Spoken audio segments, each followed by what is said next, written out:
مزید زخمیوں کو ہاسپٹل لے جائے گئے ہیں. میں موجود ہوں اس وقت میں جو ایم کیو ایم پاکستان کا جو مرکزی کیمپ تھا. ہمارے ساتھ موجود رہے نیر رضا جو چیئرمین بھی رہے ہیں کرونگی کے, اور اس حوالے سے ان کی کافی علاقے کے حوالے سے سیاسی حوالے سے بھی کافی کی کیا دیکھ رہے ہیں اس الیکشن میں اور زمین انتخابات میں اچانک یہ جو معاملہ خراب ہوا؟ دیکھیں صبح سے امن بالکل ماحول تھا. یہ بھی 2 اور 3 مئی کے بعد جو ہے نا پرابلم شروع ہوا ہے, اور اس کے اندر تحریک لبیک کے لوگوں نے ہمارے ساتھیوں کو جو ہے مار پیٹ ہوئی ہے, ہمارے ساتھی زخمی ہوئے ہیں, جناح ہاسپٹل ان کو لے کے جایا گیا ہے.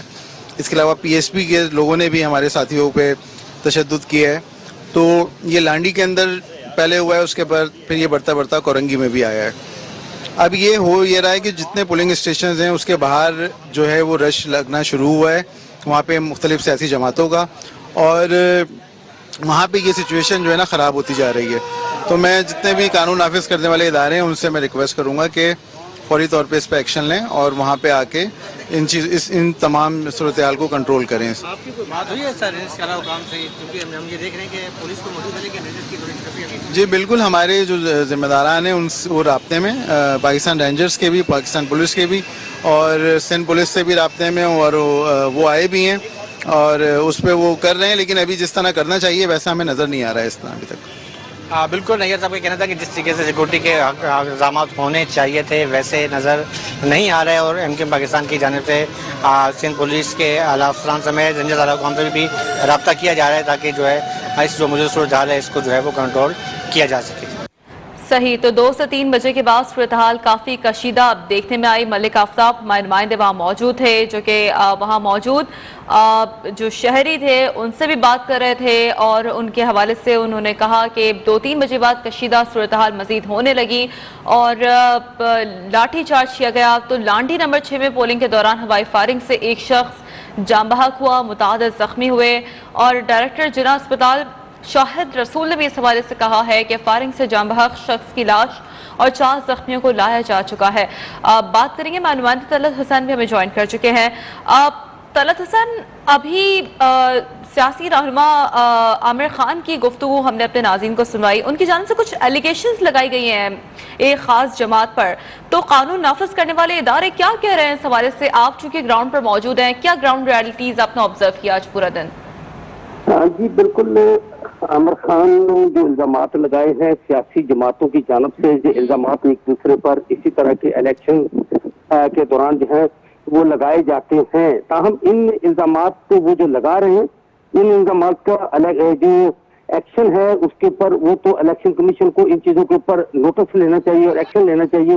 تو متعلقہ ادارے جو ہیں قانون نافذ کرنے والے ادارے جو ہیں انہیں جو ہے اس چیز پر پابند کیا جائے, ساتھ ہی ساتھ پولیس جو ہے اسے پابند کیا جائے تاکہ اس طرح کے جو واقعات ہیں وہ تیز نہ آ سکیں. لیکن یہاں آج جس طرح سے سیاسی جماعتوں کے درمیان جو کشیدگی وہاں لانڈی کے علاقے میں یہ ہوئی ہے, تو اس طرح کے الیکشن کے درمیان تو واقعات جو ہے ہوتے رہتے ہیں, اور کراچی کے اندر تو خصوصی طور پر اب اگر ایک رہنما کسی میڈیا سے بات کرتا ہے اس میں جس کہتا ہے کہ ہم ان کو بتا دیں گے کہ کس طرح سے وہ ایسی بات کر رہے ہیں, ان کو بتا دیں گے یہ لاہور ہے یہ کراچی ہے, تو پھر اس کے بعد کارکنان کے درمیان بھی اور اسی طرح سے جو پارٹیوں کے رہنما ان کے درمیان بھی کشیدگی جو ہے وہ پیدا ہوتی ہے, اور اس کے بعد اس طرح کے حالات جو ہیں وہ پھر جنم لیتے ہیں. جس طرح آج یہ واقعات ہوئے ہیں وہ بھی اسی وجہ سے ہوئے ہیں کہ ایک دوسرے کو نیچا دکھانے کے لیے ساتھ ہی ساتھ میں یہ کہوں گا کہ خصوصاً ابھی جن پارٹیوں کی جانب سے, جن سیاسی جماعتوں کی جانب سے اس طرح کے جو حالات ہیں وہ پیدا کیے گئے,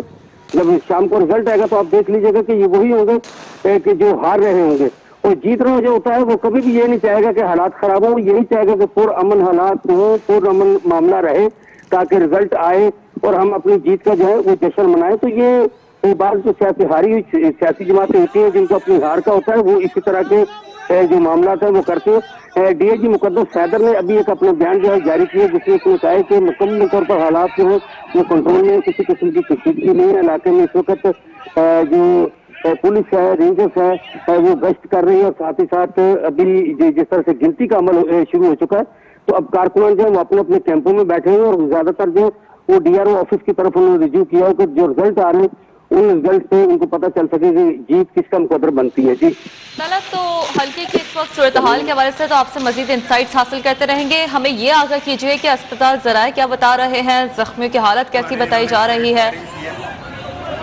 ایک شخص کی ہلاکت جو ہے وہ ہوئی ہے، تو ہم ابھی بھی ایک شخص کو ابھی بھی 95 سے لایا گیا ہے، وہ زخمی ہے. اس سے قبل بھی 5 لوگ جو وہ زخمی جو لائے گئے. تاہم سیاسی جماعتوں کی جانب سے جو زخمیوں کا دعویٰ کیا جا رہا ہے وہ درجنوں میں کیا جا رہا ہے. تمام سیاسی جماعتیں جو ہیں وہ یہ دعوے کر رہے ہیں کہ ان کے کارکنان جو ہیں درجنوں میں اس میں زخمی ہوئے. تاہم جو ہاسپٹل رہے ہیں انہوں نے اب تک ایک ہلاکت اور 6 افراد کے زخمی ہونے کی جو ہے وہ تصدیق کی ہے. جو ڈاکٹر شاہد رسول ہیں جناح ہاسپٹل کے ڈائریکٹر، انہوں نے اس چیز کی تصدیق کی ہے ایک ہلاکت اور 6 زخمی ہونے کی. ناظرین سے کچھ نمبرز شیئر کریں گے، اب تک کتنے لوگوں کو گرفتار کیا جا چکا ہے اس پرتشدد کارروائی میں؟ دیکھیں رینجرز اور پولیس نے ابھی تک اس چیز کی کوئی تصدیق نہیں کی کتنے لوگ جو ان کو گرفتار تھا ہم حراست میں لیے گئے. بعض لوگوں کو جو سیاسی جماعتوں کے رہنما ہیں انہوں نے رینجرز اور پولیس سے بات چیت کر کے ان کو اپنے کارکنان جو ان کی حراست سے بازیاب کرایا. تاہم دوسری بات یہ ہے کہ جو گرفتاریاں ہوں گی وہ اسی وقت ہوں گی جب ان کے اوپر کوئی FIR وغیرہ درج کی جائیں گی، ان کے خلاف مقدمات درج ہوں گے. یہ حراست میں لیے جانا، ایک جگہ سے ان کو گاڑی میں بٹھایا جاتا ہے اور دوسری جگہ جا کے ان کو اتار دیا جاتا ہے گاڑی سے، تو یہ ایک شک کی بنیاد پر بھی ہوتا ہے. کہا جاتا ہے کہ یہ شخص ان لوگوں سے یہ بھی اس کو نکالو اس کو. تو جب تک کسی چیز کی کوئی تصدیق نہ ہو، کسی چیز کے لیے کوئی مواد نہ ہو، اس وقت اس کو کس طرح سے گرفتار کیا جاتا ہے. تاہم گرفتاریاں جو ہیں وہ آج ہونی ان لوگوں کی چاہیے تھی جنہوں نے فائرنگ کی ہے، جن کے اسلحہ اتنا جو ہے وہ آج کہاں سے آیا. یہ ایک سوالیہ نشان ہے رینجرز پر، پولیس پر، کہ پولنگ اسٹیشن کے اندر بھی جو فائرنگ ہوئی ہے وہ اسلحہ کہاں سے آیا. تاہم جو باہر اسٹیٹ فائرنگ کی گئی ہے وہ اسلحہ کہاں سے آیا، کہاں تھی رینجرز، کہاں تھی پولیس جب اس طرح سے اسٹیٹ فائرنگ کی جا رہی تھی جس میں کارکنان تو زخمی ہو ہی رہے تھے. کچھ جو زخمی ہوئے ان میں راہگیر بھی ہوں گے جن کے اوپر فائرنگ ہوئی ہے جو اس میں زخمی ہوئے. تو یہ ایک سوالیہ نشان ہے ابھی تک. تاہم کو تصدیق اس بات کی نہیں ہوئی کہ کتنے لوگ جو ہے پولیس نے ان کو گرفتار کیا ہے. جی یقینی طور پر طلعت، اسلحہ کہاں سے آیا، اتنی سیکیورٹی کے باوجود معاملات یہاں تک کیسے پہنچے، بہت سارے سوالات ہیں. طلعت آپ سے اس حوالے سے مزید بھی بات کریں گے، ساتھ ہی رہیے گا. تو اب سے کچھ دیر قبل کے مناظر ہم ناظرین کو دکھا رہے ہیں، ابھی کی صورتحال ناظرین کو دکھا رہے ہیں. ناظرین کو یہ دکھائیں گے کہ پرتشدد کارروائیاں کیسے ہوتی رہی، اور یہ بھی دیکھنے میں آیا کہ اس پرتشدد واقعات میں سیاسی جماعتوں کے کارکنان آپس میں گت مگتا ہوتے رہے.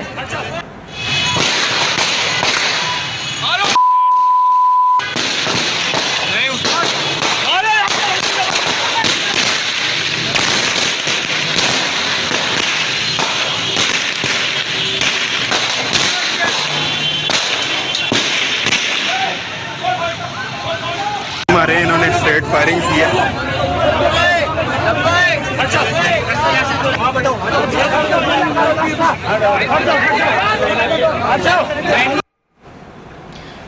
تو یہ مناظر ہے جو کہ اب سے کچھ دیر قابل کے مناظر ہیں، اور ہمارے ناظرین ملاحظہ کر رہے ہیں پرتشدد کارروائیاں دیکھنے میں آئی اور لاٹھی چارج کیا گیا. ہوائی فائرنگ کے نتیجے میں ایک شخص جو کہ جاں بحق ہوا ہے اس کی لاش اسپتال لائی گئی ہے، جبکہ کچھ افراد کے زخمی ہونے کی اطلاعات بھی موصول ہو رہی ہیں. ہمارے نمائندگان جو کہ وہاں پر موجود ہیں اور ہمیں اور ہمارے ناظرین کو لمحہ بلمحہ آگاہ رکھے ہوئے ہیں.